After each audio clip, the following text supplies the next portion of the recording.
Welcome to Garage Tank today, man. It's your host, Chief Heimer. I got Vinny Kr3w in the garage today. Yo, what's up with y'all, man? What's going on? It's nice to be here, bro, honestly. It really is, man. I'm glad you're here finally. This is cool, man. We've been talking about it. We got busy lives, and we finally were able to link up. So yeah, man, it seems like cool. The new 2024 has became like a real business year, you know? It's like everything's just all about, like, taking care of the kids and making money. So I just been in that mode, and I know you've been busy trying to build your funds up as well. Yep. I think we're all trying to do that after COVID, you know? It's like it's a process. Yeah. It has been. I think it's always going to be a process too, you know? Yeah, no, which is cool because the process is fun. No, it really is though. Real a lot of learning. No, real talk. And also too, the year 2024, it's an even year because I feel like I'm a big even number guy. Yeah. When it comes to like birthdays and like I don't know, I'm like kind of superstitious on that. What day's your birthday on? The second. The second? Oh, yeah. Okay, yeah, that's probably why. I'm a ninth, so I'm an oddball. But I feel like every year that it's like odd, less, like a lot more happens to yourself. Type shit. And then when it's like an even number, I feel like things just fucking flow good. I don't know why, but everything's good. I don't know. I've noticed it over the years. It could be Mercury retrograde, you know, it could be anything at this point. No, but I understand that. I think for me, 2024 is more like a Kobe year, you know? Ooh, like, yeah. You know, I'm dunking on Dude, him. I'm trying to put up the numbers, you know what I mean? I'm trying to be the best at what I do, you know, as much as I can be. And then I don't want to step on nobody in the process, but Mamba's got to move how Mamba moves sometimes, you know? Yep. So it might be the Mamba year. Dude. Never even thought about that, man. Yeah, you know, when I turned 24, 23 and 24 were actually like great years for me because like all for 20, when I was 23, all that year I was just like, this is my Jordan year, like. Oh shit. Michael Jordan this year, you know what I'm saying? Like 24, and right after Michael Jordan, it's Kobe year, so it's like, fuck, dude. 2 years in a row consecutive, I was just having a good time, bro, just enjoying the hell out of life. You're not much younger than me, are you? I'm 30 now, so. I'm 3. Yeah. 3 years. Type shit. Oh wait, you're 33? Yeah, I'll be 34 in September. You're fucking lying. I swear to God. I would have said you were like 29. I was born in... Dude, it's so crazy you say that because there's so many people that, like, when they hear my age, are like, dude, you look like you're 25. And it's like, cool, I'm 8 years younger, sweet. You know what I'm saying? I'm going to hold on to that. But I feel like I'm, like, 25, you know what I'm saying? No, real shit. No, real like, shit. I don't even feel... I mean, it's just a damn number, dude. No, like, real talk. I mean... We're going to keep dressing the way we do until who knows when, you know what I mean? Fuck, grandkids are going to be like, Dad, is that Supreme? Grandpa's tripping. Why is he dressed like that? Yeah, why does... Dude, you know what's crazy you say that too is that, like, I always get questioned on my plugs, like my gauges, on, like, what am I going to do when I get older? Oh, yeah. Dude, as soon as... Because the ears in your nose are the only things that keep in your fingernails, obviously, that keep growing over time. And the earlobes are just going to sag. I'm going to have giant freaking 2-inch plugs hanging out because I'm already at 1 inch now. You know, just imagine me sitting on the front porch of my house. Just fucking holding on to your ring like this. I'll fucking play. He ain't going to be like this on the porch. Like, Grandpa, are you good? Yeah, I'm just holding up these rings. Oh, shit. Oh, man. Man, it's been a while since me and him chopped it up, dude. Such a long time. Yeah, it's been a minute. Yeah, it's awesome that you're here. I've been laughing and shit. It's awesome. Fucking, yeah, we damn near had a whole podcast before the podcast started. Yeah. That's usually how it happens, too. Just, it warms people up. Yeah, especially if you haven't done this before. Because some people are a little nervous about it because, the camera and everything. Camera's just for people to watch. Puts the pressure on them, you know? Oh, yeah. I mean... I don't want to be on camera doing that. Don't catch me doing that. You know? Right, exactly. I get it. But yeah, conversations flow, you know. Like, I've even had I don't know if you've ever heard of, God damn it. Shades Booze Man. Shades Booze Man, he's up in Appleton, Wisconsin. He's a producer. He works with, like, Ty Garkey and all them. Really? No, I've never heard of him, actually. Well, I don't know if he works with Ty. Well, no, he's good. Okay, he's friends with Ty, yeah. I never met him before. He drove 2.5 hours down here. Just to be on the episode, right? Yeah, and we did a 2.5 hour, almost 3 hour episode. Never met the dude in my entire life. It was a good time, though, right? Oh, it was great. We talked about music. We talked about our past. We talked about just everything. Hold on. Let's just take a second real quick, though. Well, man, you sent me a beat the other day that was actually banging. So what are you doing? Like, as far as, like, the music thing, is that something, like, you, like, pursue on a regular basis? Do you have, like, songs with lyrics and shit like that? You know what's crazy is, I don't know if you saw it the other day, but, no, on my story, that I recorded my first song. Oh, really? And I recorded it. It obviously needs some work. I need to bring the delivery a little bit more. I need to find my voice, read the lyrics a little bit better, and get everything on time, because what I had written down for a song wasn't to that beat. Type shit. I figured out how to finally have a separate track on FL to put my the vocals on, then writing it over the beat, because every time you recording in FL. Yeah. That's tough. I figured it out though, so it's good. I believe you. Okay, so you're saying though, you're having a hard time with the recording, getting it over the beat, you said? Well, yeah. So like that song wasn't actually wrote for that beat. Oh, I figured it out that I could record. I'm like, oh, I can hear my voice. I'm like, pull up my notepad quick and pull up the song The Rise. I'm like, let me see if I can, I was just a couple times, I was just kind of trying to match it up. And I kind of made the song over that, the beat over that, the lyrics. I was trying to, like, I was, fitting and making and trying to make sure, like, the 16 was there, and then, like, the chorus part, and then another 16, but, like, it wasn't just matching up. Type shit. But I recorded it, like 9 times, and then the 9th time I'm like, fuck it, it's not perfect. I want it on my phone so I can listen to it in the car, so I can listen and and you know what I mean. You know something that one of my first mentors ever, which actually is like the mother of my children's father, and I met him way before I even met her, and like didn't even know it was his daughter actually, because like she was rarely over at his house, but I ended up like meeting him through a friend of mine, and the first thing he told me when he met me for the first time, like officially, he was like, if you write something, you should be able to spit it over any beat. He was like, because the only thing that changes the flow is the flow. You just change the cadence to match the tempo of the beat. Yeah. And that's so, what I was that's what I was in the process of doing, was figuring that out. Was just like, because there's parts where like it was slow, and then I had to like catch it up fast, That was my like, it's possible. So you got it. It's coming. Yeah, fuck yeah. You want to hear it? I got it connected to my the Bluetooth speaker right now, so give me a second to find it. Exclusive track. Well, everyone's gonna hear it. But like I said, this shit needs work, man. It definitely needs some work, and that's okay, because, like I said, it's my first time doing it, and it is what it is. Hey, my first song wasn't my greatest song, so don't feel discouraged. You got to start somewhere. You got to put something down to get a vibe.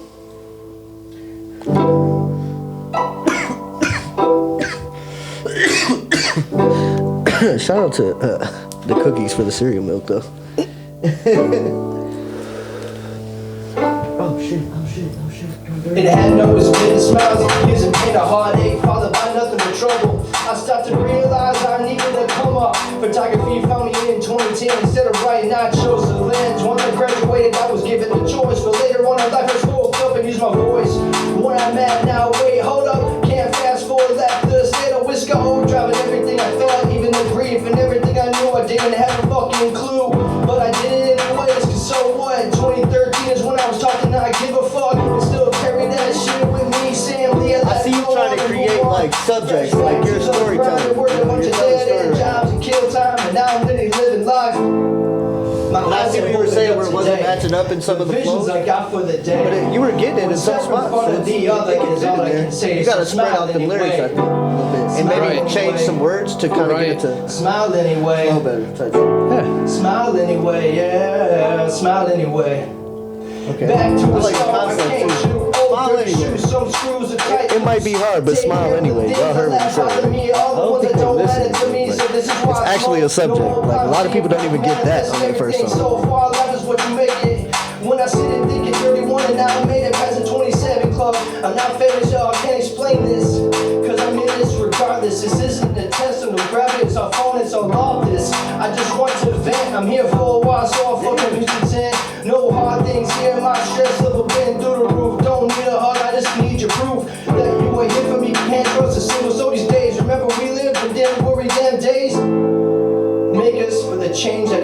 That's pretty much it. Grown up, but still, 31 is a young pup. Even if I stay around for 10 more years, I'm still living it up. I'd still be down to give beers and cheers. 30 what? I was a young pup. Even if I stay around for 10 more years. Yeah, man. I couldn't play it.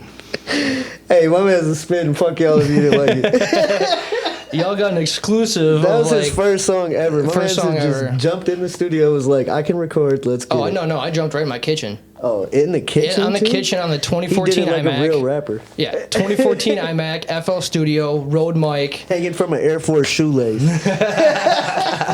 Damn. But yeah, it's like I said, it's definitely a work in progress, man. It's crazy you asked me about the home music thing because when I moved down to Missouri, I met this dude named Sam Lee, and I shout at him so many times on this show because he's literally the one that's like got me believing that white people can rap. They have a talent on, like, you know what I'm saying? Like they can. Like, I mean, it's been proven time and time so again. like I seen him rapping and making music and shit, and I'm like, hey, can I try this quick? And I made something in minutes on FL, like back in like 2013, bro, 2012, fucking, you know. So I thank you so much for getting me involved, and then like finally, just over the years, I've had getting better equipment, got mics now, good mics, mic stand, cables, mixer. Why not? Why not fuck around? Might as well. No, why not? Give it a shot, man. Everything, I think it's a lot of people find they don't like to be creative certain things because they might not think that that's their lane, but sometimes they think about it being their lane, and it's good to go into those spaces that you're not comfortable in, bro. Yeah. Because how do you ever become comfortable in those moments if you don't try to? He said, "Take this." I said, "Thank you for this." Maybe I'm getting too high. Thank you. No, you're good. It's the same thing. So, but I think it's very like it's very important to do that, to like take that risk in life and just try something for the hell of it. You know what I'm saying? Yeah. What do you got to lose? A couple of people's opinions, but whose opinion really matters? None. Yours. Well, yeah, that one. I mean, obviously, yours, obviously, but your own. That's it. Constructive criticism from others is decent, though. Yeah, but if they're not like doing anything, then you shouldn't be giving me any constructive criticism. If your homie's not cool enough to tell you that needed some work, you know what I'm saying? Then he's probably not your homie because he, would, you know what I'm saying, like type shit. You're gonna put that out on the radio? That doesn't sound good, man. Just work on that a little bit. And like I even know that. Exactly, and you see that. And like I said, that song was for a whole nother beat. The beat is supposed to just come really slow and then gradually just like a lot of choir and horns and like no drums. It's kind of just like an NF beat, like in the beginning where like he just like goes off and then it's like whoom, you know, and like it just starts, the beat goes. Like I love them beats so you don't have to have any drums in them, anything. It could just be like simple shit, maybe and that's what that song's meant for, is just like to snap on pretty much type shit. And maybe because like you said, you wrote that to something else. Like the song that you wrote originally was to something else. Maybe try even just sitting down with the beat and write new lyrics just to that tempo and see where it comes from. You know what I'm saying? Right. Yeah. Because that could also be a thing. So never be afraid to rewrite, bro. I rewrite verses like they're going out of style, bro. I will delete some shit and literally my homies be looking at me like, why did you just delete it? It was good. It sounded good. I'll be like, nah, bro, that shit was not it. Delete that shit. Like, we're not even going to hold on to that because if I hold on to it too long, I might get attached. Right. And I feel you on that. I feel it. Sometimes we got to detach in our creative moments because it's like, another thing that first mentor I ever had in like music taught me was that never go with the first thing you write. Never go with the first thing you write. If you write a verse in 30 minutes, that verse is probably all right. It might not be total trash, but it's all right. You know what I'm saying? Yeah. But if you write a verse in 3 days, that verse has got to be great because you spent 3 days on that verse. Yeah. You feel what I'm saying? Yeah. It's just like you can make a beat in 10 minutes, but can you really make a beat in 2 or 3 days? For sure. And I love going in and just like freestyling some shit. I mean, I've gotten to that point in my like artistry where it's like I could go in, I can make a song in 30 minutes to an hour, you know? Right. Yeah. But I think more or less like it's all depending on the feel. What's the vibe for that day now with me as an artist, you know? But there was times where I was learning and I wasn't that good and I was training myself. So those are the things that I was doing then. Make music on how you feel, because that's that beat, that one I sent you was just, I opened it up, I chose my BPM, I was just going through samples, and it's like, all right, I like this one. Yeah. Let's find some hi-hats. All right, cool. Find some drums. I just find it so crazy that you make those beats, bro. Like, I'm not gonna lie. Like, I never looked at you and was like, and I think you told me one time you make beats in FL. Dude, it's because, like, so many people talk about doing shit and they don't do it. Yeah. And I've been saying that for years, like, I've wanted to make music. But now that, like, that I have everything I can, I've been doing it for, like, 2 or 3 years. It's just, like, making beats here and there on when I feel like doing it. And then now actually figuring out this whole recording shit on FL, so it's like, why not? Like, but that's the next thing I was going to tell you, too, before I forget again. I make writing so complicated than more than what it is. And I can't write. Dude, sometimes I'm in the right zone. Bro, I said this line one time during a freestyle in the garage. Yeah. I was like, don't get down on one knee. Don't call me Colin Kaepernick. Oh, damn, that's dope. I was just rapping, and I'm like, I paused it. I'm like, oh my He's like, God. That's a bar. Damn. I was like, shit. I was like, that's a Did sick. you get that in? Like that shit down. Dude, it was insane. And it's crazy when you're in that mode to a freestyle on what you actually spits out of your mouth. Because, like, you know, you rap. Yeah. You already got to think of the 2 or 3 lines before that, just depending on how fast you're rapping, you know? See, I think for me now, it's like, I mean, there's different fast, or I don't know how to say it. I think there's different forms of writing for writers when it comes to hip hop. Like, some hip hop writers, like you said, are simplified, so it's simple. They don't try to make it too complicated. They make it so you can sing along. Which it shouldn't be anyway. You know, most music should be like that. When you're becoming like somebody, or if you're somebody like Kendrick or J. Cole, you know, it's got to be complicated because you're trying to say something. You're really trying to touch people's brains, so you're making them really think about the lyrics and the bars that you're putting together. Yep. But for me, when it comes to writing, bro, like, I just have this, like, I have this, like that's what I was saying. I have this storyteller kind of thing. It's like I'm always telling a story in some way or form. You know what I'm saying? Every song that I've heard, and I like that. We need more of these conscious rappers, like artists, that speak nothing but throwing money, going to a club. Everyone's already done that. Yeah, have you sat down and prayed to God? Have you manifested shit? Have you freaking learned anything? Like, do you talk about that? Like, no one does nowadays, and I agree with you on that. I think too, it's like there is a lot of music like that, and I mean, to be one of those artists who's trying to portray like a message to people most of the time, like the only body of work that I actually have out on my streaming platform is the Growth project, and it's an EP that I put together like a couple years back now. I haven't done much promotion on it. I didn't do, you know, a lot of the things that I think any artist should do when they drop a project, but I did it out of like just feeling like I needed that to be there. Like, I was like, man, I just need a project out. Like, I need something out. And it was kind of rushed. So it didn't get my full attention, but it got enough attention to where it was like, it was still great, you know? And I think with the stuff that I really want to put out with people sometimes can have that vibe. Like the vibe where it's like more turn up. It's more about, you know, being about your business or being about, you know, things like that. Like me and Ego actually just put a song out. And she said, in the chorus it goes, I put my pistol down and pick my tax bracket up. It ain't no money down, bitch, I'm not picking up. You know what I'm saying? Like, that's a message, okay? But it's a positive message, but it's coming through in a very like rugged and, you know what I'm saying, deeply rooted in like I guess trap music. You know what I'm saying? Yeah.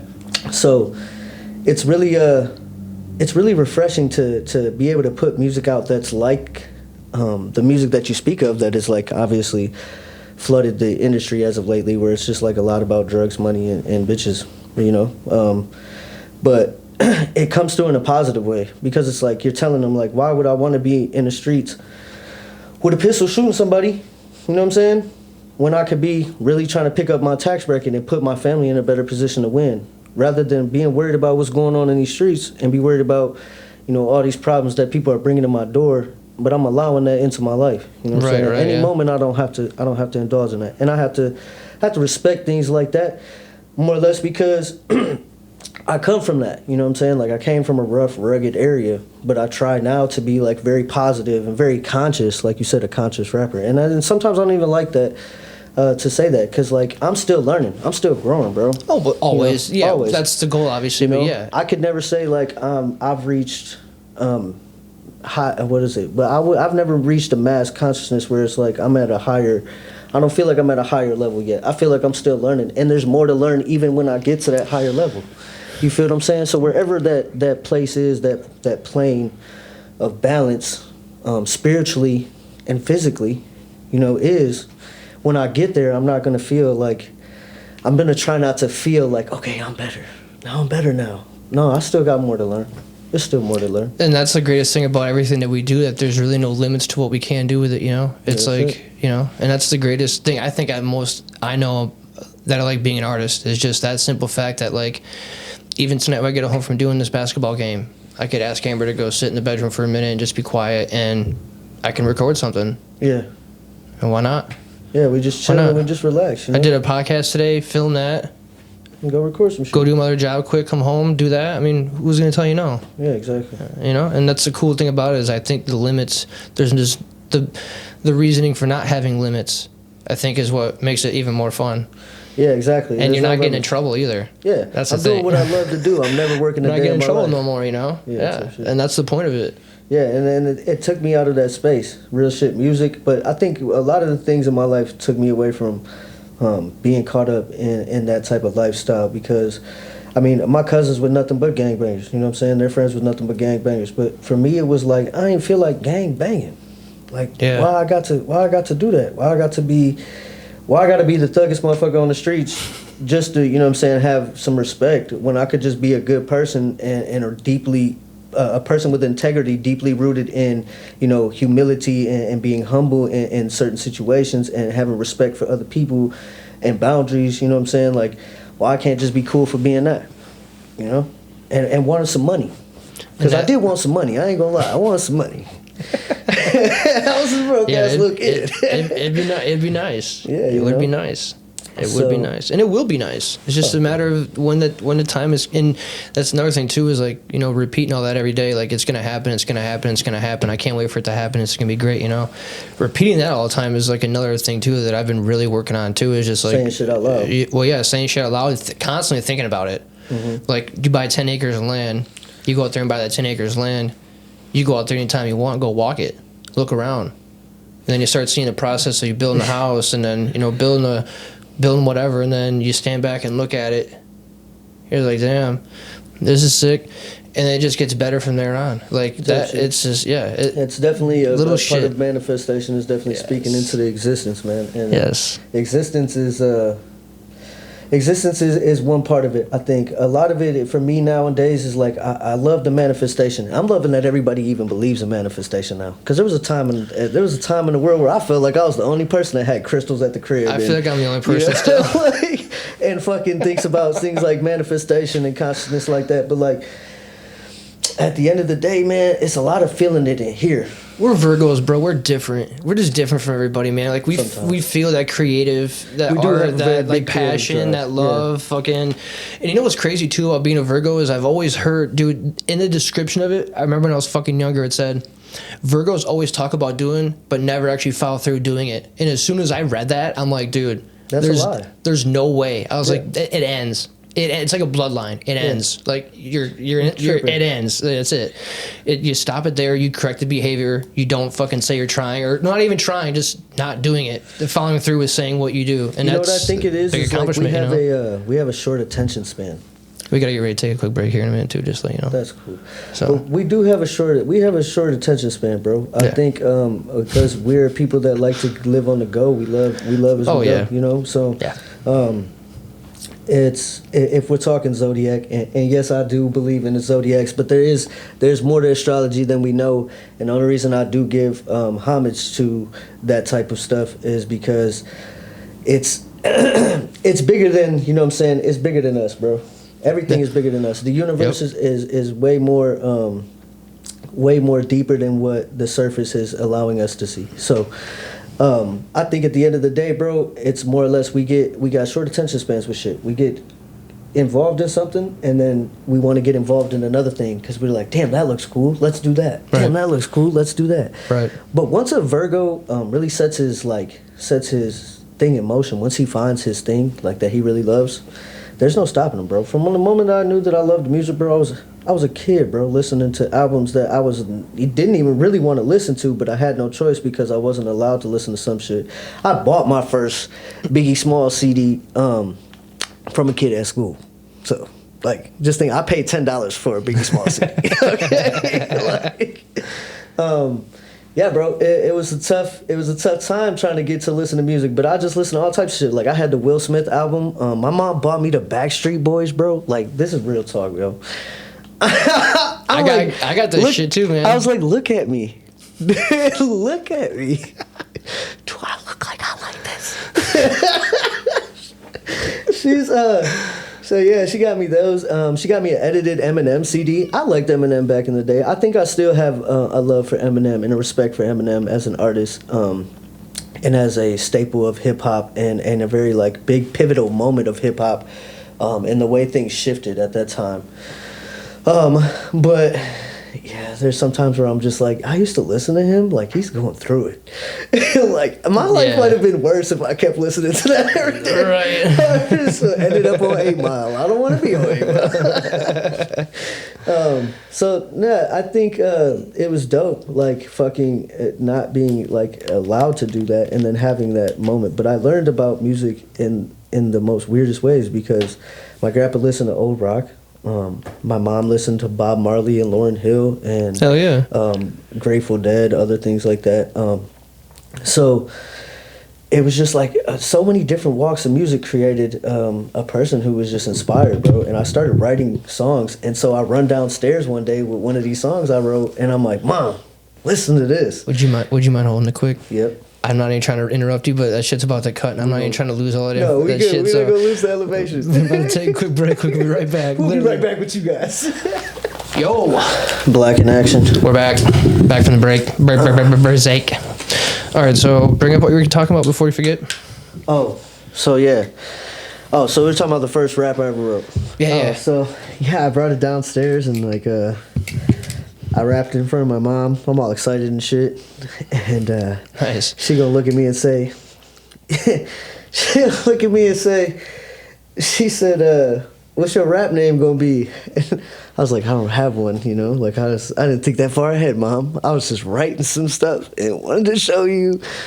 And she was like, your rap name could be Whitey Tighty.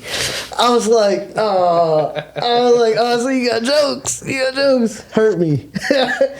I was like, but still, didn't discourage me though, you know? Because she definitely bagged on me. I mean, I laughed it off at the time because like I was a kid and it was funny. And we always made fun of each other. That was like our, I feel like that was like a pastime in my family because me and my little brothers were always at each other's throats, you know, with just like kind of, you know, cracking jokes on each other. My mom would join in every once in a while to kind of just be a part of the, you know, thing. And so it was like our pastime when things were hard, you know, we laughed about stuff. And it was funny at the time, but yeah, it hurt. Shit. I can't let this ruin or crush my dreams. I can't let it crush my dreams. I still put out Nights in Miami. Fuck you, Mom. I love you though. It's not fuck you. I love you. That's funny.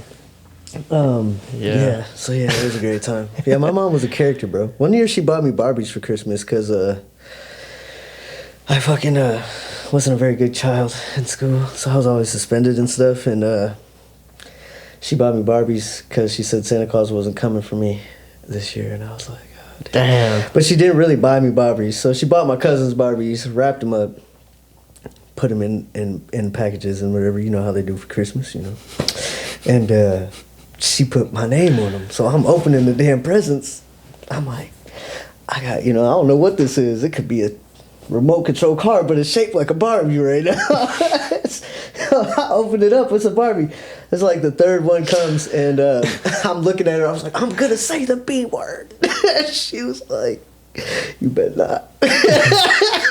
Like, fuck. So yeah, man, I was traumatized. My mom used to crack and just do the funniest shit. She traumatized me with that. Ended up getting a Game Boy that year, so. Oh hell yeah! Shout out to Mom. Game Boys are lit. Which one did you get? It was the one that was like the longer one when they came out with that. Oh, one. the Game Boy Advance. Yep, the Advance. Yep. Advance was cool. I had only the Pokemon. That's all I had. I had the Ruby and Sapphire. Good games. Yeah, played the shit out of those. So when I was in Alabama last year visiting my buddy, we were driving around and I seen this like big collective store and I'm like, we fucking gotta go here, dude. Video games. I'm like, we are fucking going here. Yeah.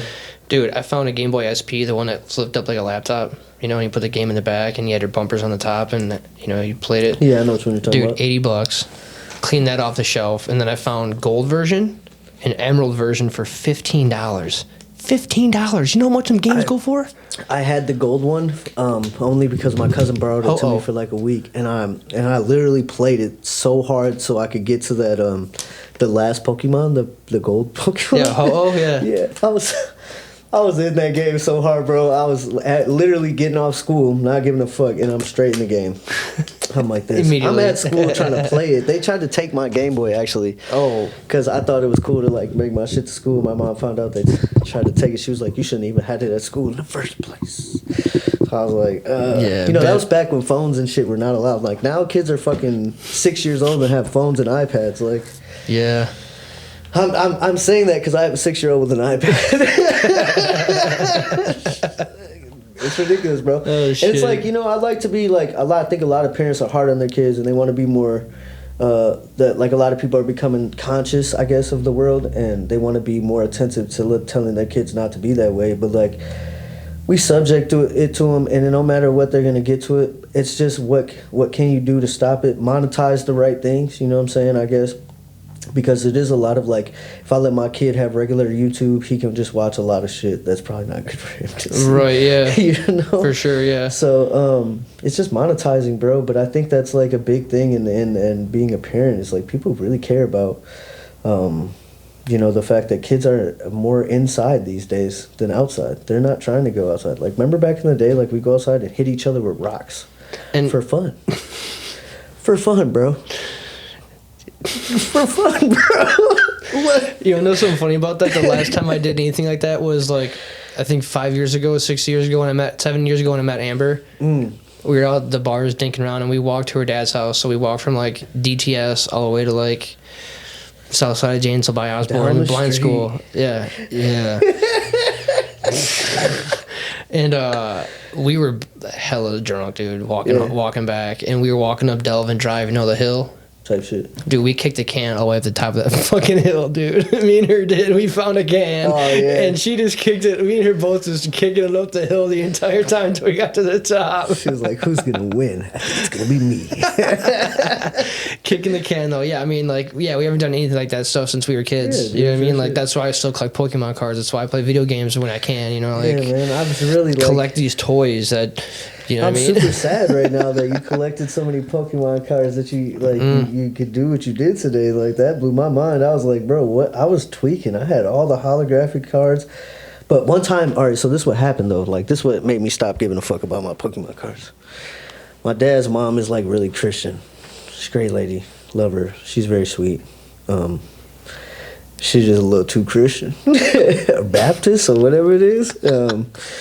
So anyways, I bring my Pokemon cards over to her house. Mind you, my grandma Doris, my great granny, who like kind of raised me when, you know, times got hard. She fucking bought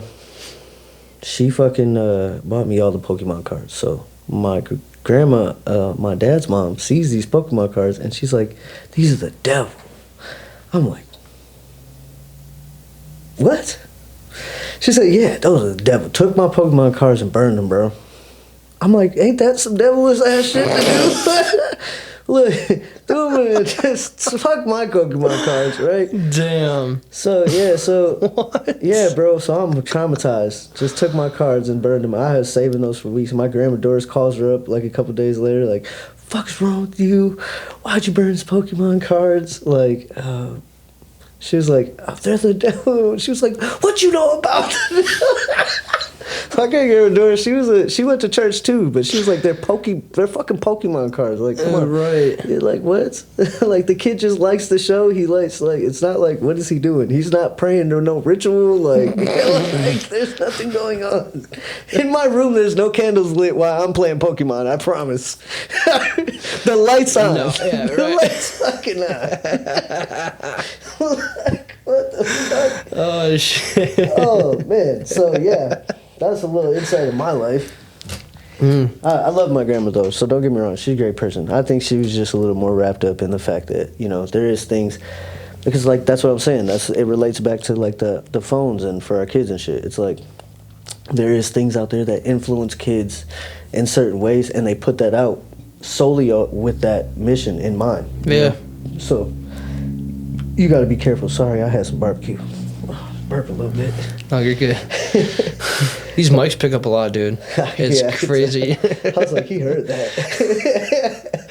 There's one of the episodes I did when it was super cold out last year. I think it was right before Christmas, like me and Amber did, and I brought it in our spare room, and I was like, talking all quiet like this because I didn't want to wake her up and like, you know, whatever. Type shit. I was showing like people the vinyl collection behind me on the wall that we had our vinyls up, and I'm like, yeah, I got this one. I was like, oh, check out this. I got this Mac Miller album, the Swimming album, one of my favorites, you know. And then look behind me, I got the deluxe. I got Swimming in Circles, the whole box set. It was like $90. Yeah. Never opened it, and on accident, I farted, dude, and you could hear it. It's like right on the chair. I like lifted just in time, and like I shit my pants. and then I'm like, oh, whoops, and then I got right back to talking. Whoops. That's good content right there. Yeah, People are like, funny. you caught something natural happening. That was funny. Yeah. Natural gas is in the air, guys. Oh, dude. Don't let him match. Get a shirt. I want to get a shirt that says that natural gas is in the air. I just came up with a brand, bro. Multi-million ideas right here, right now. Come Right, on. write it. Type it down. Put it in your notepad. Fuck, I go to Canva and create it right now. I told you Canva comes in handy. There you go. So what's up though? What's new with you, man? Like outside of the podcast, what's going on in regular life? Just being better than the day I was before. Learning as much as I can. Yeah. Holding back. What comes to your mind right away, instead of just thinking, rush into a statement. You know, you just kind of just. Oh. Yeah. Okay. Yeah. I mean, think about it. You're getting better at not holding back, but like thinking really hard and like, exactly. Yeah. And not necessarily holding back, but yeah. I mean, I work part-time down at WCLO, the radio station in Janesville. If anyone sees this from there, I hope one day that I can have my own show there. That's the goal. Is to like have my own radio station in there. I think it'd be really cool to do that. And one of the guys on there, when he was interviewing me, he was like, you got a really therapeutical voice. Like you could be in radio. Yeah. Yeah. And I'm like, it's funny you say that because I started a podcast last November. He's like, no kidding. I'm like, yeah. I was like, you know, and who would have known? Like, I've had so many compliments on people like, dude, your podcast is very soothing. Your voice is just like calming. And people can stand it. And I'm like, all right, cool. I'm doing something right finally. I'm doing something right finally. So hopefully the radio thing goes good, man. It's fun. It's cool. It's chill. It's just never do late night radio, because I don't want to get on the radio. No, I don't want to. And I'm driving home drunk, and you're like, these are smooth hits from Benny Bergenheimer. Yeah, hopefully, yeah. If anything, it's gonna be like '90s, 2000s, like, you know, kind of like a '90s playlist. This is Skater Girl coming in at number one. Funny as hell. No, Skater Boy, I fucked it up. Whatever. Sorry, don't kill me, man. No, people will know the reference. If they don't, then that's sad for you. He was a skater boy. I said, see you later, boy. But yeah, other than that, man, good. Just practicing, teaching neighbor ways, helping her get better too. Got a dog inside. We've had him for going on 2 years. Yeah, I seen he was kicking it on the podcast. Yeah, man. Yeah. We named him after Mac Miller. Yeah, I like that. Fucking good dog, man. Good dog. Fucking Mac. You know what? I heard, speaking of Mac Miller, you know, because I love Mac Miller, and I think, like, a lot of people don't know that about me. I guess I don't really express it a lot, but there's, like, artists that, like, really, like, pulled me into like music, and Mac Miller, and at the time Mac Miller had just came out with the Kids. That's when I found out about him too. Yeah, so he had just came out with that, and I was really like interested in that flow. I was really interested in the way that he came. Well, he was a that. kid because we were kids. Yeah, exactly. Like we were real getting kids. ready to be, 18, 19 years old. And I had just put together my first like at-home studio. It was really rough. It was like Home Hard Studios was the program I was running, and I had like the Sony TV with the fucking Dell laptop connected to an HDMI so we could see the screen and everything, and fucking. Oh yeah. It was just in my room at my granny's house, and fucking. That was like one of my things, but I remember specifically, bro, on the day that Mac Miller passed, we were all at Vibe High. Yeah. All right. Remember I had put the dab blanket out for dabs? People were dabbing off the blanket because I fell asleep and the fucking dabs got all over my blanket. Yeah, so fucking I said something that day that I only thought Mac Miller would enjoy. And like when I said it, I was like didn't realize how like a lot of people like really loved him, and I really loved him. He was a great person, you know. It was sad to lose somebody so influential in the industry. At such a young age too. Yeah. We need you like till we couldn't even make it to the passed, 27 club, man. That's crazy to me, you know. And that's why he wrote that line in that song. Yeah. So But yeah. fucking. What was I saying? Oh yeah. So Mac I Miller, had made the joke. I had made this joke when he had first passed, and I was like. We were sitting next to Trace, and I was like, I guess you could look at it in somewhat of a silver lining and say, like, one less white rapper we got to worry about. And he was like, bro, not funny. I was like, Mac Miller would have laughed. He would have been like, that was hard, bro. That was fucking hard. He was like, but hey. Too soon. Too soon, but touche. I think for me it was like I celebrate Mac as a person. Like I liked him as a person. He was a very like outgoing person. He wasn't a very like emotional person when it came to being funny and having fun. I mean, he did a whole freaking MTV like reality show, bro. Like not many people get to do that, but like Right. just think about it. Like he enjoyed that for what it was. I mean, obviously he got paid. It didn't do a lot for, you know, I feel like it didn't do a lot of like long-term money, but like it was a nice payoff at the moment, you know what I'm saying? But at the same time, you could just tell like he was just having fun. It was like when you first watched Robin Big. Yeah. You know what I'm saying? Like, Yeah. And you were just like, this is fun. This is hilarious. Yeah. Like Rob Deerdeck was just one day was like, yeah, I'm finna get me and my security guard are gonna run around and fucking Right. do dumb shit. Right, and it's just like how you asked me earlier how I came up with this. It was just a freaking moment, man. Yeah. It was just like that too. It's like, you know, I've even thought about branching outside of this and doing like a separate show too about whatever, you know, with somebody else. Like have two people have it a show, do a completely different scene, like, you know what I mean? I think you gotta do But no one wants to do it. I think a lot of people like this, like the talking and stuff like that. But I think when it comes to creating a podcast that has a subject, Well, it doesn't have to be a certain subject. It could be just the same thing I'm doing now, but just Yeah. have a co-host. But I think that's important. And if you feel like if you're gonna do a co-host thing, you should have a subject. Like y'all should be talking, or y'all should target something. You know? Yeah, like a debate almost. Yeah, in particular. Yeah, like it's in particular we're debating something, or Yeah. you know, we're speaking on certain matters, And that'd be legit too. or have good questions. That's a good thing. Do your research, bro. Like Yeah. if you show up like Narwhal, like people are gonna be amazed every time you ask a question. Yeah, Like, yeah. how does he know that? Right. What? Who were you speaking to? So, Yeah, that is true. That is true though. So I think it's just like you gotta attack it in a different way. I mean, because obviously you're already doing this chill vibe, you know, and this does well. I think, and like you said, this is growing. You know, we talked about that earlier. So Yeah, I mean, since last November, in 2022, it was a total of 14,000 views I had the whole year. yeah, And I've never had a channel in my entire life. that's pretty good though. I mean, shit, I don't even got that many views. Yeah, I don't got that many views on anything. About A lot of my episodes have a couple hundred. There's like 75 there, 85 there, like 185 there, 220. The highest one I think I have is like 900. In an actual episode, I have a couple of shorts that reached almost 2K.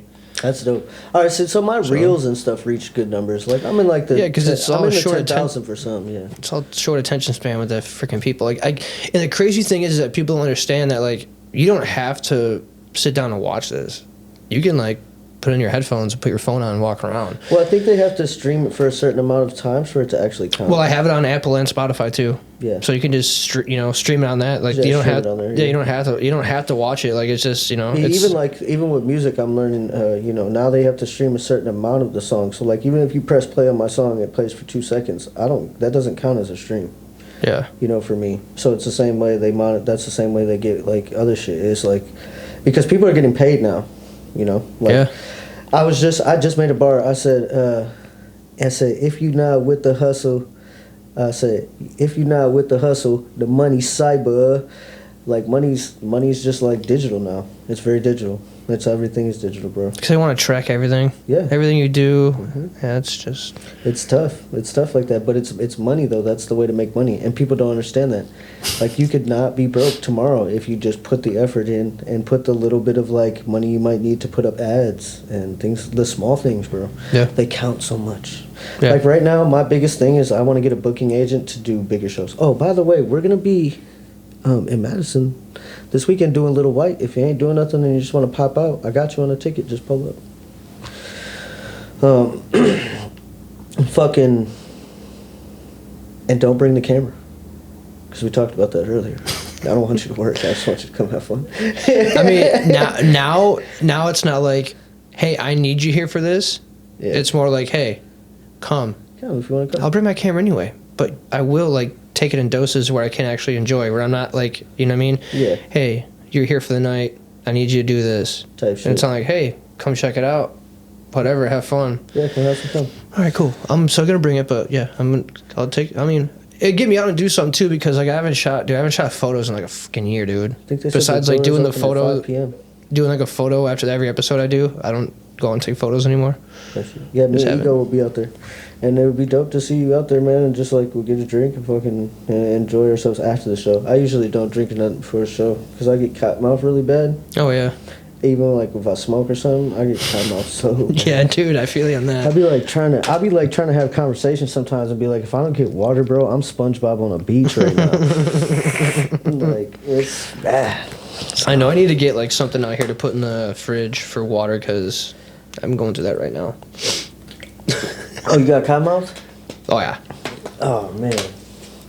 You want some of this water, bro? I ain't gonna let you die out here, bro. Oh. Water.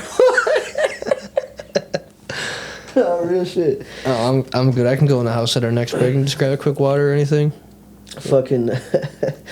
No, but yeah. So the money is cyber, bro. It's all digital, and I'm trying to upgrade that too, bro. So like, I get that. I'm like trying to find new, quick ways to make reels. What I'm finding is efficient ways to continuously make content and make a lot of that content really quick, and be able to be 3 months ahead of myself in content. Once I'm 3 months ahead of myself in content, I'm literally I could take a break and then I could just chill, wait till I get right there at that mark where I'm kind of like running low on shit to post, do another 20 videos, 40 videos. I'm good for another couple months. It's kind of like when I first started back. So like when I did Garage Hangs, it started in November of 2022, and then it went to 2023 for the first year. Yeah. Now I'm getting ready to go on the second, and I did 32 episodes in 12 months. Yeah. And there was weeks where I did 5, 6, and didn't do any for 2 or 3 weeks. Yeah. And then did a couple more, and then got winter time, and then I got winter time. No one wanted to come on the show, dude. He's like, you gotta turn the heater on again. Yeah, like what, dude? It's snowing out. It's cold. Like I don't want to. I get it. So like that's why like during the wintertime I try to like I moved to make my own content, and then like it's just easier for me to come out here, quick do an episode, like touch bases on like accountability or like self-awareness, like these topics, so people can like get involved in like giving their 2 cents on like the topics and stuff like that. It's cool like interacting with the people that you're following. They're following you. So like that's just another good thing that I like to do for content too, is like just come out here, set the heater up for 45 minutes, do a quick 1 segment pod episode just with 30 minutes, Yeah. and then just You should start going live with some of these like on YouTube maybe. You think with just your phone maybe. Yeah. Just to kind of give people like every once in a while a sneak peek into what, and if they do watch it live, they'll go. It'll just draw more people in to watch when they miss your lives. You know what I'm saying? That's a good idea, too. They think you're doing lives, but you might just be doing them every once in a while. Right. You might catch it. You might not. It might just be a special time when you do that. But like, yeah, I think it would be dope, bro, because I think the interactions in the beginning would give you more subjects to talk about. Like when you got people commenting in the side and you're like, oh, they said this person said this. Now you got a little more, like, they got some other people in the conversations, you know, because it is a garage hang, so we're hanging with us and the people. Right, and that would be the coolest thing, too, because if I did, I would have to, I would have to set the phone somewhere relevantly close to me. I would just do the wide angle. Do a wide angle of, or you could do, Well, I would have to control it, because if people, I had to see what people are saying, unless I had someone, you know. True that, but you could mirror that to a screen. Like you mirroring that. You could mirror your phone to a screen. I'd probably do that on TV, to be honest. That's what I'm saying. And then you could read the comments on the TV. Hey, genius. I've even had Hey, we just got a it's a good idea. It's a good idea, too, because I've even been told to, like, move that TV over here and, like, bring my Switch over here and, like, we could play game, like, bring my PS2 out and, like, play, like, in, like, an old like game, you do like, a subject where you, like, play one like old you play, game. like, Mario Golf or something and be like, I'm going to kick your ass, Fuck dude. that, Nice the old try. James Bond from Nintendo 64. But you know what I'm saying, though? Like, I've thought about doing that. Like, 007. No, that would be dope. You're probably like, because now the controls all inverted, like we play Call of Duty and shit. You know, you'd be walking and be like walking like this, with the gun up, dude. Like, yeah. I played that shit not too long ago, and I was like, dude, how in the hell did we even play that when we were kids? You know what I mean, bro? like, We figured it out. I think you could change it too. I know, think you but could it was definitely change it in the game. It was crazy. My fucking cousin had all of them, even the ones for GameCube. The ones for GameCube were dope. Remember they had like the guns you could shoot and you could like pole across. It was like you could make your own zip line and it would pull you across. Type shit. Yeah. I miss those times. My cousin used to whip my ass in those games though. Shout out to my cousin. They were fun, man. It was like the pinnacle of being a kid, though, because like that's when like it's, you know, 90s started developing like better technology, and then like gaming systems, and then PS2 came out. Everyone's like PS2 this, PS2. Like it was sick because like there's a new version of it. Yeah, and got that shit. I don't know. It was cool going from like a Sega Genesis to fucking PS2. It's like. Do you remember the Dreamcast? Oh yeah, bro. I knew this kid that had one of the only people to have one of those. Dude, back when I was in 5th grade, this kid, David Brunhofer, fucking, he had one. I went over to his house, played it for weeks, right? Next, one of these days at school, dude, he fucking bit me over some shit. He came up and just bit me, and I'm like, what the hell? I'm like, dude, I'm never coming over playing Dreamcast again. You suck, dude. He bit you. Like, I don't know why he bit me, but he did. Like, I can't even remember, but I remember him biting my ass. He said you look like a white chocolate bar. Let me get a bite out you. Anyway, Dreamcast, though, good times, though. It was I never fun. got Sonic. bit in school. That's crazy, bro. Sonic. I think like kids in where I'm from, like in Rockford, I think like kids were like not like that. They would get crazy and like get in fights, but like I never, nobody ever got bit. I mean, something might have been wrong. I don't know if something was wrong with him. I'll bite somebody. I don't care if I got to. I don't care. It's got to go down. I might bite you, bro. It's like that part in Step Brothers. He's like, I'll beat an old man's ass in public. I don't give a fuck. I don't give a fuck. Should have been talking shit. Exactly. Nah. That's funny. I'm very friendly. That's I'm good, not thank you. accurate. I'm You good. sure it's over with? Yeah, it's dead. Yeah, I'm I good. think it's dead. Thank you. Yeah, I'm high as fuck. Don't thank me. Thank the guy that gave me the weed. Yeah. You want to get that technical with it? Yeah. Thanks to the grower. Thanks Appreciate you, bud. Appreciate you, bro. Thank you. If it wasn't for you, we wouldn't be high. Right? Oh, that's funny. No, I might actually have to take a... Well, we actually should. That went by quick. Holy shit. yeah, I'm 30 minutes. Yeah, let's take a quick break. I gotta go take a leak. He's got to take a leak and get a water, y'all. Yeah, and more water. We'll be right back, guys. Yes, sir. Good times. Yeah. But yeah, man. This ain't goodbye yet, but I do appreciate you coming on the show today. It's Oh, been fuck fun, yeah. man. I needed some laughs, man. It's Yeah. been a while since we actually kicked it. I think the last time we actually kicked it is when you did my dread maintenance when I had dreads at that time. Like you Oh, read to yeah, us, yeah, yeah. and that was What's up? Are you still gonna get? You said you hit me up or recently. You said you were gonna get back into that. So just money and shit, you know. And I don't work at Sunnyside no more, so it's just it's come not with money. I'm not worried about that. I was just wondering if it was still an idea in your mind. Yeah, you know, I do. It's gonna be probably more at the end of the year because I just gotta get caught up again, and I really want to start saving some money. I need to get more equipment, more better stuff, and fuck yeah. So I got stuff to save for, but get one of those old school tanning lamps. Yeah. You know what's crazy too is that like, have you ever? Dude, that actually is genius. Actually, now that I think about it, you probably could find one for the low key. It might be expensive. I don't know if there's a collector's item now, but my grandma used to have one. Do you know what I'm talking about? The old like metal, the old metal tanning lamps. They're like little heat lamps that like you could buy back in the day, and it was like your home tanning bed. So it basically creates the rays you need to have like a nice little tan. So it's just like a little stand, and it's like on a thing. It's like a microphone, like like a regular microphone stand, where it's kind of like on that thing, or you can kind of push it forward, and it's on one of those, and it's got wheels. My grandma used to have one. No, just I don't know. We're thinking about the fact that we had to keep warming up. Yeah, you could buy one of those motherfuckers hanging from the ceiling and turn the bitch on. Who be warm and get a tan in this motherfucker? Yes, definitely. If you guys want to get on garage hangs and get a tan, hit me up. Right, type shit. It's gonna be $25 though. Yeah. I mean, if you got to bring your own lotions, we don't do that here. Yeah, I'm not doing all that shit eiteither. So don't ask me to rub you down because I ain't. There's no garage hangs body tanning lotion. Yeah. We don't want to get this thing going too sideways here. What was that movie, 30 Minutes or Less, where they were talking about when they were like getting the money, they were like, oh, we're gonna open up a tanning salon, and there's gonna be secret code words for because it's not really a tanning salon.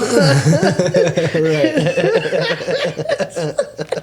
I haven't seen that movie in such a long time. That's a really good one, actually. I enjoy that one every time I watch it.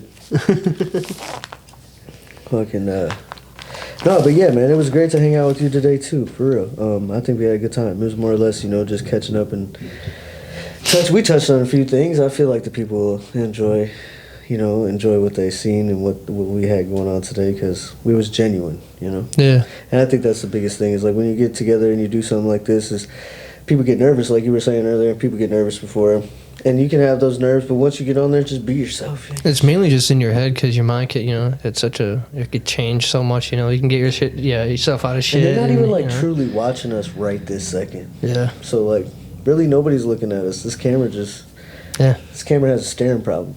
Yeah. There's no one to cut it out. Yeah, chill out, bro.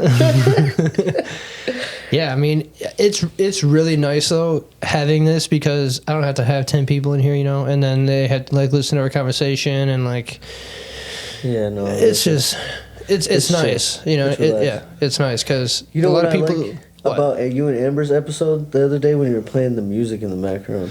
Yeah, dude, it was just some frequency to tune negative energy out and shit. Yeah, it was really nice and peaceful, bro. Honestly, every episode I do, I think I'm just gonna keep that shit on low key, low, so it's you know what I mean. You could hear it in the back, I should have kept it. Trend.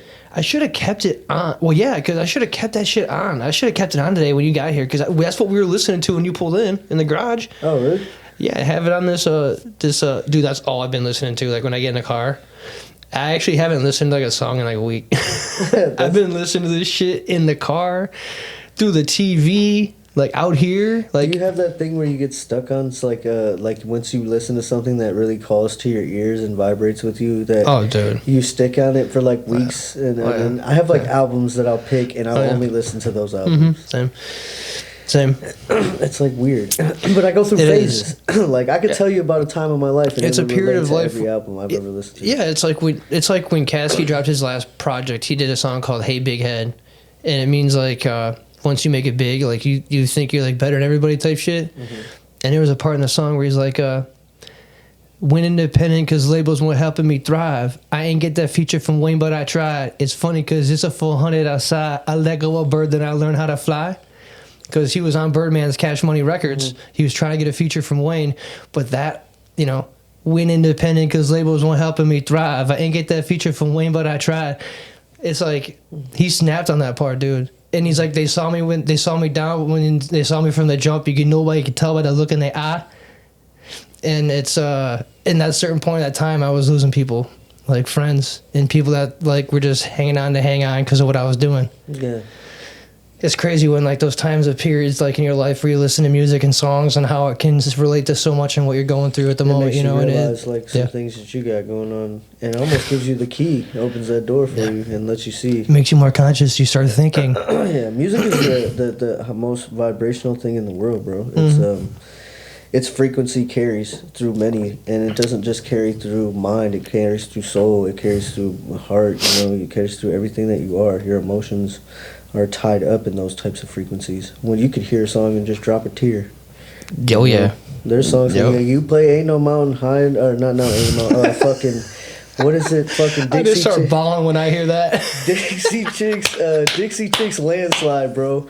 But did you hear about the Dixie chick? One of them? No, what happened? She died in a freaking car accident, dude, a few weeks ago. Damn, that sucks. The original member. Rest in fucking peace. All right. Yeah, dude. Rest in fucking peace. Jesus. Because I'm gonna tell you something, bro.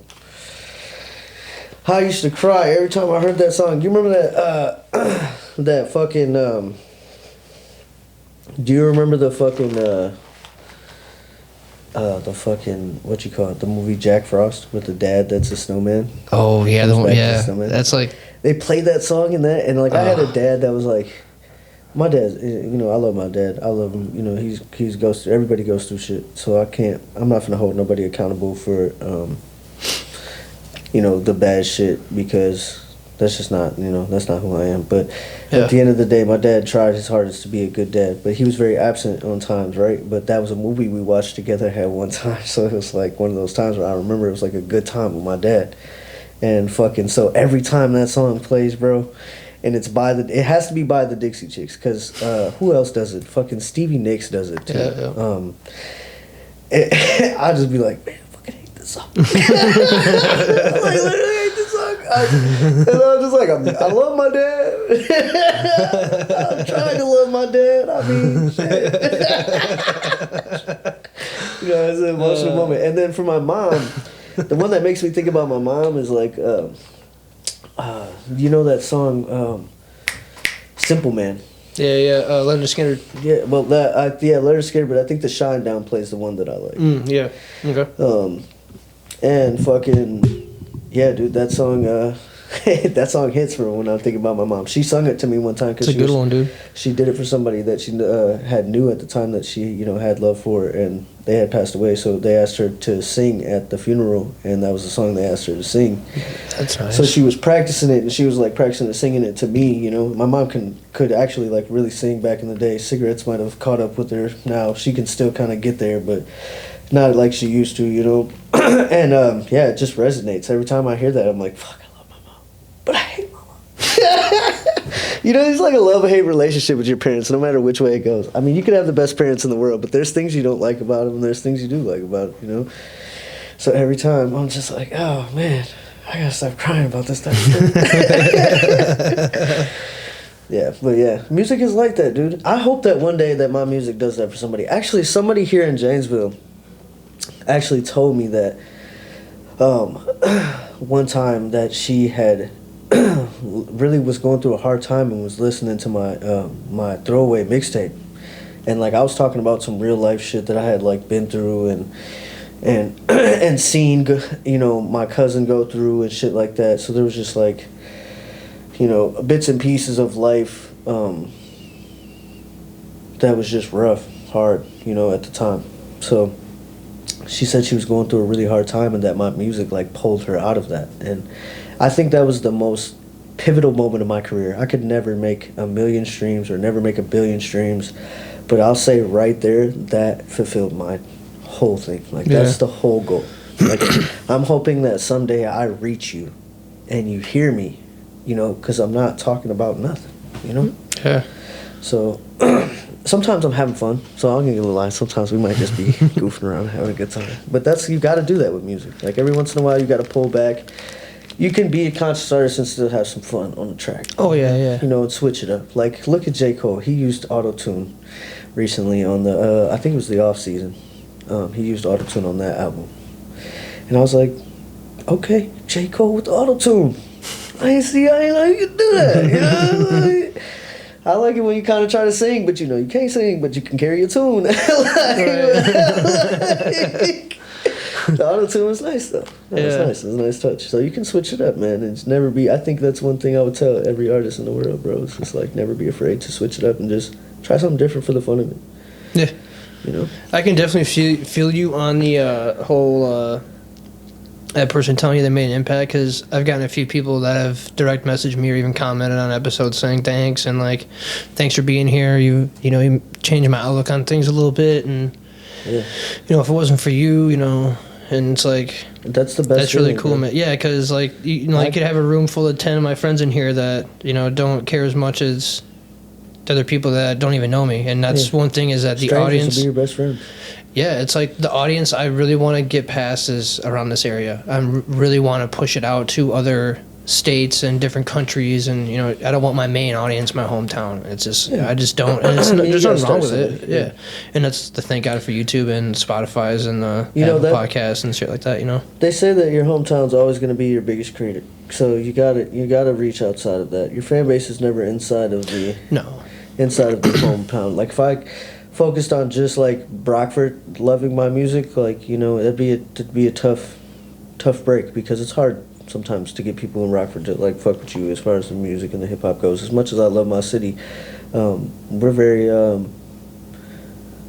wouldn't even say clicked up. I'd just say we're very like set in our ways. So if we don't like something, we don't like something. You know what I'm saying? It's just like that's the way of those people, my people, from that type of, you know what I'm saying, perspective. But I think what it is like the reason why you don't target that audience is because most of the time people know you too. You know? Yeah. They know you everything. They know of your old self. Yeah, they know your old self. They don't know who you are now, and they carry that old thing with them to persuade you as that person now. You know? Yeah, and so they don't ever let you grow inside their mind, and so that's the thing. So it's like that's another reason why I started the show. Crabs in the bucket, bro.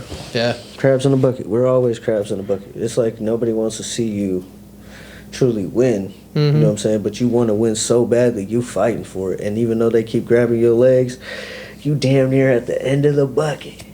I'm gonna fall out this bitch. I ain't getting cooked tonight. Right. So, you know, it's just you gotta fight through that shit, because it is like that. And I think sometimes separating yourself from the people that are in those mentalities is the best remedy for that. You know, you can't lose if you separate yourself from the energy that you don't want around you. So that's 90% of it. If you're feeling like the person next to you is a snake, you know what I'm saying, 90% of the time, them snake tendencies might rub off. When you feel like the person next to you is a loving person, those loving tendencies are going to rub off. When you feel like the person next to you is a powerful person, you might start to feel strong. You know what I'm saying?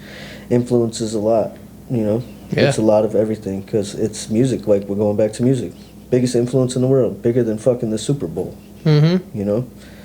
There's nothing, you can't take anything away from music, bro, because music is the vibration. It is what it is. Like, people are moving in military mindsets and don't even realize it sometimes, because genres like drill, like, you gotta think about how many kids that aren't even really from the hood heard a drill song and was like, I gotta get me a gun. You know what? Why? I literally just found out what the term of drill was, because I've never heard of it until Mabu or whatever came out, that white kid from New York. Or drill or trap. You know what I'm saying? Like, a trap music trap's a does little bit different drill, though. Yeah, it is. But it's still at the same time, it's the same concept. It's like the music influences, you know, people to be something they're not sometimes. Because music is so powerful that it can convince you that you might be a gangster. Right. Dude, that is such a valid point. That's going to be made into a reel. That's literally real, bro. It's a reel. Because it's real, that's why. Yeah. It's a reel because it's a reel. It's also because of the truth. This is the truth. It's true, too. So, yeah, I mean, that's... Like you said, man, when you speak out what you're talking about, you're also putting out into existence too, and half that shit isn't good. Like we talked about earlier, you know, like rap about, sing, make music about things that are real. Woke up, like the best thing I do is like when I freestyle, I think about what I did today, and I try and I make it to move it to where I can like describe what I did. You know, just in that storyline, and then making it more rhyme and having flow and stuff like that. And I think that's why I like doing it. Yeah. Making music, writing down, I freaking can't stand it. So if I can record off of freestyle and then write down on the notepad my words, I think that might be the way for me to do it, because my best creative ideas come from freestyling. Writing, I'm always just like, give it a shot, man. Fucking turn the fucking record on. I make it too much than what it is. Yeah. Give it a shot. What do you got? You know what else you gotta do? Real shit. And I do every like couple bars. You know, I come up with one good bar, stop, and if I'm doing freestyles like that, or I might even come up with 4 bars in a row that were really good and do those, and then go back and keep doing that, because it's fun to like. What happens in the moment? What is happening right now? The best place to stay inside of your mind and inside of your life is in the now. If you're not here right now, if I'm not present with you, the conversation's no good. Yeah. You know, if I'm thinking about what happened earlier today, you know, and my stress in my life, you know, that's not going to put me in a place to be like, you know, doing this. But it's all about being here now. And I'm learning that more and more now. And I'm actually fighting it a lot these days. And like there was times in my life where I felt like that's all I did. I was living in the present. I had kids, and then like things started to need to be planned, so now I have to look towards the future. But now I'm looking at my past, and I'm like, look at my past, how could I ever have this future? You know what I'm saying? Like I start to get, you know, wrapped up in that, and that might, you know, throw me off my square and put me in a place that I don't want to be. So the best place that you will always be is right here, right now. You know what I'm saying? So that's how I am. I'm present in everything. Music, I'm present in, you know, with my kids. I'm present, you know, with myself when I have to be. I'm present in relationships that are tough or hard. I'm present in everything. I'm right there, right then and then. Like, but after this, it's over. Yeah. Like, I got to go forward. I can't keep standing backwards. If I keep standing to look backwards at you to see what's going on, we're never going to go, you know? And that's one thing, like, I deal with wholeheartedly, bro, on a regular fucking basis. Like, I just got to be here right now. Because once I start thinking about the past and everything everybody else got going on, bro, shit sucks. Don't want to be there. No. Don't want to be there. I'm trying to be right here, bro. We've been laughing and having a good old fucking time. It got deep.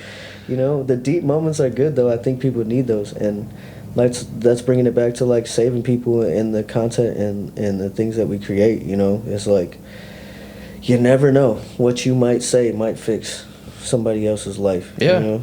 Yeah, and that's what I do, and that's what I really want to do, is start doing more of those solo episodes, like 1 or 2 a week, to just do like 30-minute seconds, you know, sectionals of just like certain words or certain feelings and, you know, shit like that, or certain topics that can be talked about, like, so people can interact in the comments, just so I keep talking and people keep listening and keep having content, because they might be thinking the same shit too, but, you know, they didn't want to come on the show but wanted to interact with comments, which is dope too, you know. Man, so like, and what I tell you earlier too, do that research, bro. When you get somebody that's gonna come on, man, do that Narwhal shit. Find out, because you know a lot of the people that you're gonna, like, I mean, some of them, not all of them, but you know a lot of them, and so like it's easy for you to go and like just hit up a friend for a time that they might not know about, or a pivotal moment in their life that you might bring up, and it sparks those good conversations. See, you got somebody like me on the show who's like, yeah, I like talking, you know what I'm saying? Like, having a good time with my friends and just reminiscing and going, you know, and talking about deeper shit when we smoking this weed, you know, getting high. So, but sometimes you got those people that it's hard to get those things out of them. Like, they're all stiff in the interview. It's like, I'm here. Yeah. You know? Yeah. So you got to be like, I heard you one time. You know, the couple of people that I have had on here, like Amber's brother and like her dad and a couple other of my friends, I have brought up key times of like shit. Oh yeah. You know, and just like it sparks up, brings funny shit, like brings the best content. You know, yeah, that's, and I wish more of my high school friends would come on here, because like I just want to talk, man. It's been a long time. I had a lot of friends back when I was in school, a lot of friends that I had from like elementary all the way up. And then as soon as it went, because I got put into a block program at Parker, I had ADD, so I was taken away from like all the regular classes, and I was put in like a classroom of like 10 people, I had a problem paying attention on focusing on other people, and so I was with all these different kids. Yeah, so I was with these different kids. I was put on Adderall, like a whole bunch of shit from like 6th grade all the way up, and so I lost all them friends. And now I'm like I'm in a couple relationships with them, friendships and shit, but I don't ever see them. It's been years since I've actually talked to them and seen them like actually like that, and it's like it sucks, because I've known them for so long, and it's like that's another shitty thing about Janesville. It's just like Janesville's got a class for the ADHD students. Yeah, that's what's interesting to me. Yeah, okay, because like where I'm from, they just offer you the pills. Yeah, you can give your kid Ritalin, he could still go to the regular class. Yeah, not my case, man. They were like, dude, you're getting put in this freaking program, and I'm like, whatever. Yeah, dude. So I fucking had ADHD as a child. I think I still have it as a grown up. I deal with it. I do. Yeah. Oh, dude, I definitely do. But there's ways for me to doing something. I'm like, handling that. Yeah, you just gotta. Okay, yep. I'm going right back to that. Like I've gotten better at it. Really good. I make a perfectly good housewife. I'll tell you that. When I'm watching my kids, bro, I feel like I'm a magician. Bro. Like, I'm doing dishes. I'm holding babies. I'm bottle. You know what I'm saying? Like, grade A housewife shit. I'm not lying. I wanted to say at home dad, but like let's just be real about it. Like that's housewife shit. I wish I didn't have to pay none of the bills though. That would be nice. That'd be nice. I'll take that. Hey, really shit. You know what? At home rapper. At home rapper.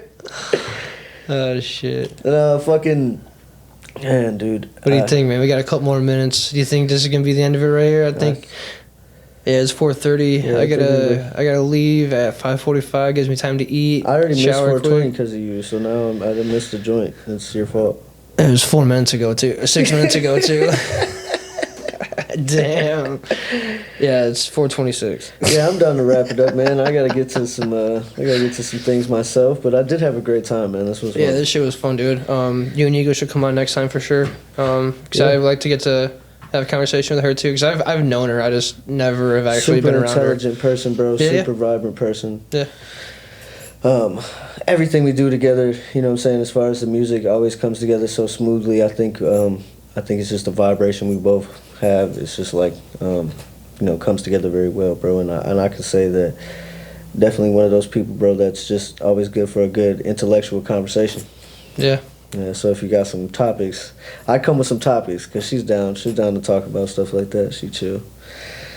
But yeah, I think you would definitely enjoy that real shit, and I would enjoy coming back just to smoke my weed and bullshit with you. I'm tired as fuck right now, and I gotta go to work.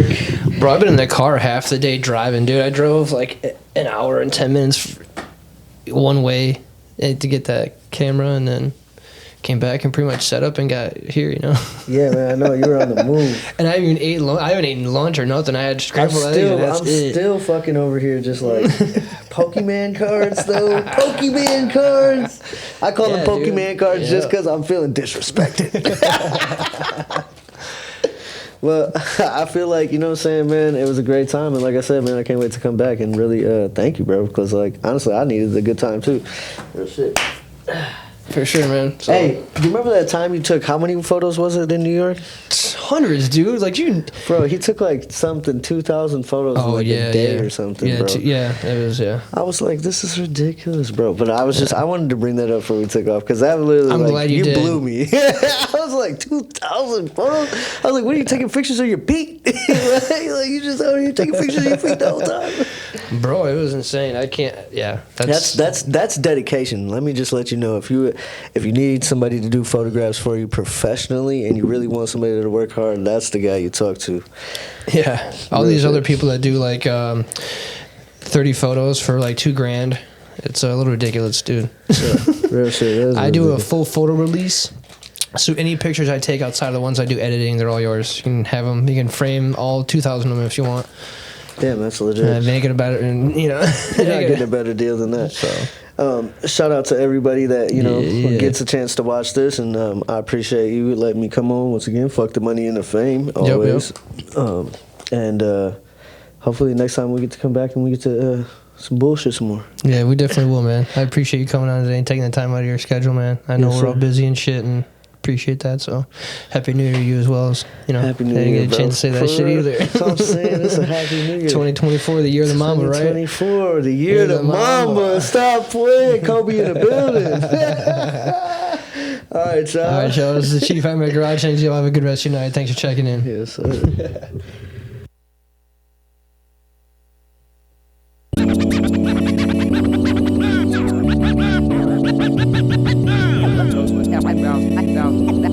Everything.